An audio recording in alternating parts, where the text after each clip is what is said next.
It's 8:40 in the morning and the sun's up. Oh, the days are getting longer finally.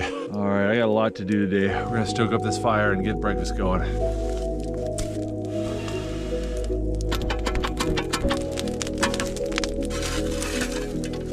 All right, I got a couple cinnamon rolls I wrapped up in tin foil. We're gonna go ahead and warm those suckers up.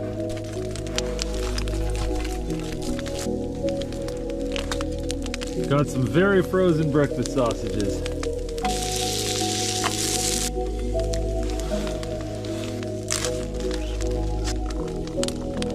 Poured the hot water in my plastic cup. I can feel it crack and do all sorts of weird stuff. Hope you're okay there, cup. The only one I got today. I'm hungry, cold, and thirsty, and this is just hitting the spot. It's a spiced orange herbal tea. Good.